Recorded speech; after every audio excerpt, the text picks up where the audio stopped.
Right, back live tonight here on In Focus, and thanks for staying on. Gabon residents are being urged to manage the expectations about who will lead the country following the recent military coup. The BBC is reporting that transitional leader General Brice Oligui Nguema is actually a member of the Bongo clan, according to an unnamed aide to the ousted president. Let's discuss this further now with the writer and Africa analyst Joseph Ochieno, who joins us live from Kampala in Uganda. Joseph, good to have you, and thank you very much for your time as an author, as a scholar of conflict and forced migration on the African continent. First question would be, do you see the coup being successful, one, but two, do you find any credibility in the claim that this could be a palace revolt of some sort and not actually much of a change of power?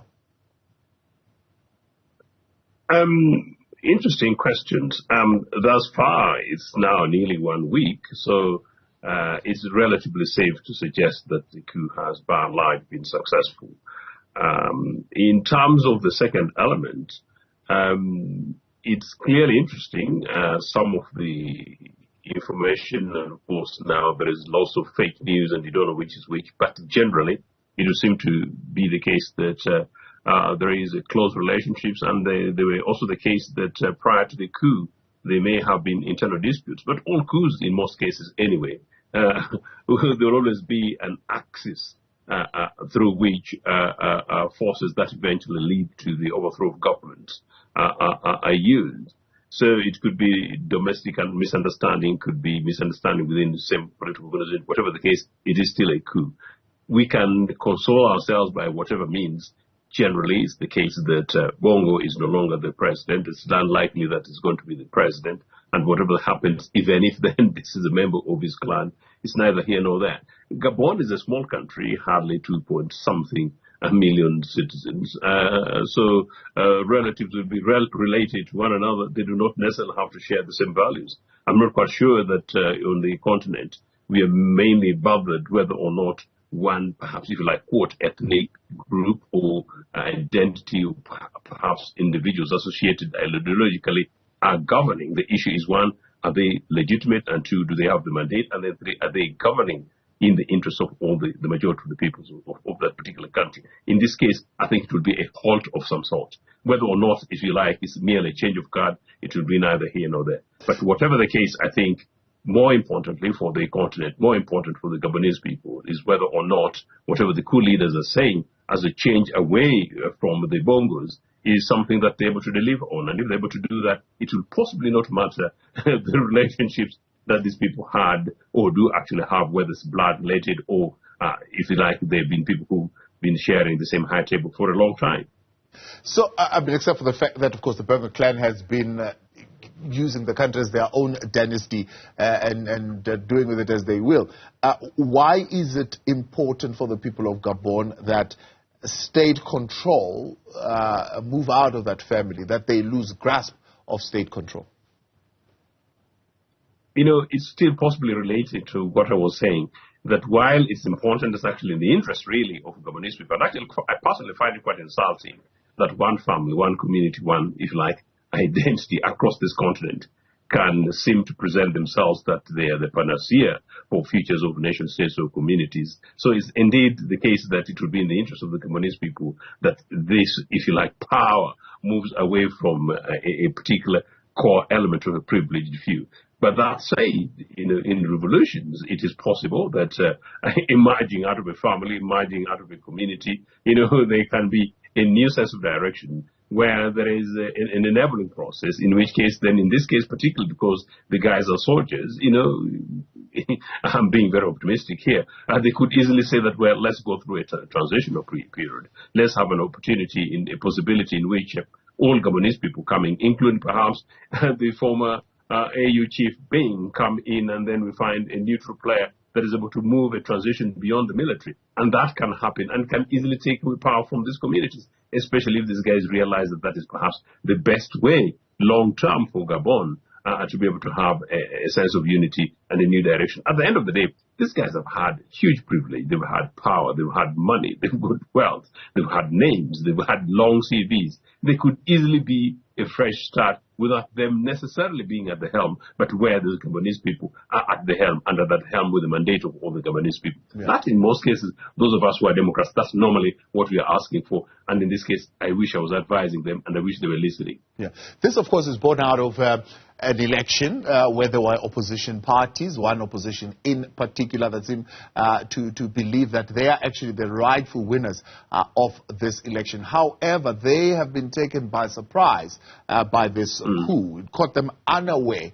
And is it a familiar occurrence, shall I say, where these coups occur, that the opposition would actually not be in cahoots with the military on it, and the military would be acting solely on its own?